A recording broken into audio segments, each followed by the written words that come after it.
Welcome to Howard's Opinion, the podcast where we dive into the most intriguing stories in the world of sports. I'm your host, Howard, and I'm excited to share today's topic with you. We're going to explore the fascinating tale of Chase Fisher, a successful entrepreneur who's making waves in the college basketball scene with his substantial donation to the San Diego State University basketball program. Now, you might be wondering what makes this story so compelling. Well, my friends, it's not just about the money. It's about the passion and dedication that drives individuals like Chase Fisher to invest in the future of young athletes. As he so aptly puts it, in the world of NIL, it's pay to play. And indeed, the landscape of college sports has changed dramatically with the introduction of name, image, and likeness NIL deals. Chase Fisher's $1 million donation is not only a game-changer for the San Diego State University basketball program, but also a testament to his commitment to giving back to his community.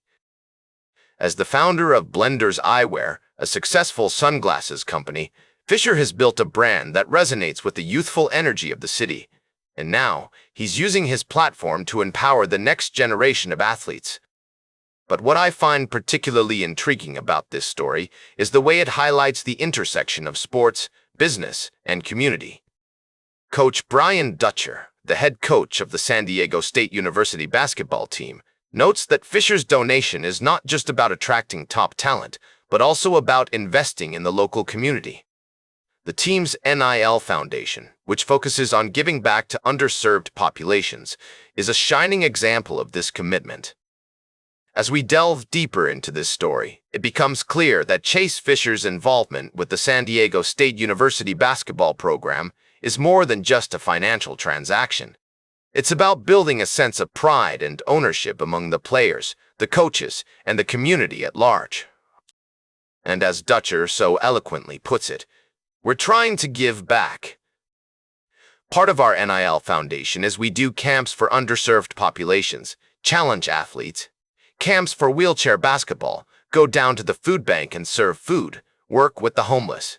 In a world where sports and business often intersect, it's refreshing to see individuals like Chase Fisher who are using their platform to make a positive impact. And as we continue to explore the complexities of the college sports landscape, it's essential to remember that the true value of these investments lies not just in the wins or losses, but in the lives of the young athletes and communities they touch. We'll be right back with more fascinating sports news on Howard's Opinion. Welcome back to Howard's Opinion, folks. We're diving into a fascinating tale of baseball history, one that's sure to tug at the heartstrings of our neighbors to the north.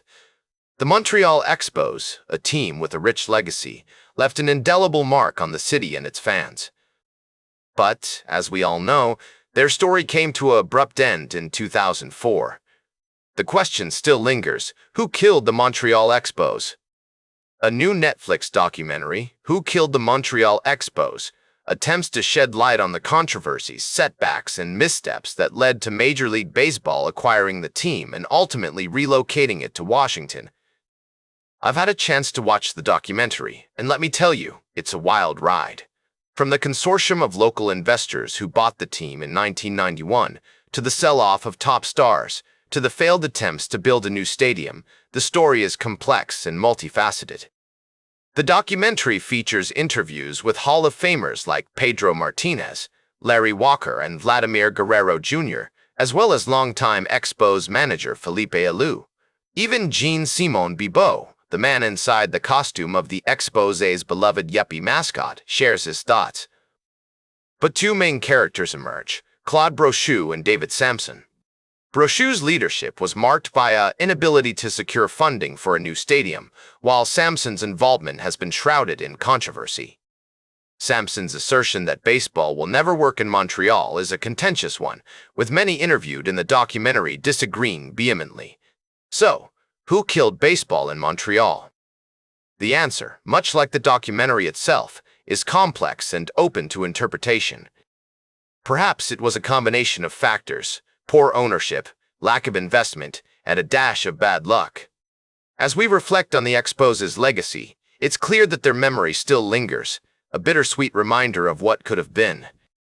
The pain of former players, staff, team employees, and fans is still palpable, even 2 decades later. The documentary may not provide all the answers, but it's a compelling exploration of a fascinating chapter in baseball history. Welcome back to Howard's Opinion. I'm your host, Howard Closewell. As we wrap up today's discussion, let's shift our attention to the world of soccer, where a significant development has emerged regarding the U.S. men's team. According to reports from Fox Sports, team captain Christian Pulisic is set to miss November's friendly fixtures against Paraguay and Uruguay due to a hamstring strain. This news comes as AC Milan, Pulisic's club, has requested that he remain in Italy to complete his rehabilitation, aiming to avoid any further risk to the player's health. Now, this decision may have significant implications for the U.S. men's team as they prepare for these crucial friendlies. With both Paraguay and Uruguay already qualified for the 2026 World Cup, these matches serve as vital opportunities for the USMNT to fine-tune their strategy and build momentum ahead of the tournament. Pulisic's absence will undoubtedly be felt, given his impressive performance this season with 4 goals and 2 assists in Serie A, totaling 6 goals across all competitions for AC Milan. As we consider the broader context, it's essential to remember that the draw for the 48-team World Cup is scheduled to take place on December 5th in Washington, D.C. The U.S., along with Canada and Mexico, will co-host the tournament, with the American team set to kick off their World Cup campaign on June 12th at SoFi Stadium near Los Angeles. In my humble opinion, the decision to prioritize Pulisic's recovery over his participation in these friendlies is a prudent one. The risk of exacerbating his injury could have long-term consequences not only for Pulisic himself, but also for the team's overall performance in the World Cup. It's a reminder that, in the high-stakes world of professional sports, difficult decisions must often be made to balance immediate needs with future ambitions. From the drama of athletic competition to the intricate politics of the sports industry, we've explored it all. Remember, the intersection of sports and society is a rich tapestry, woven from threads of human endeavor, strategic decision-making, and the unyielding passion of fans worldwide.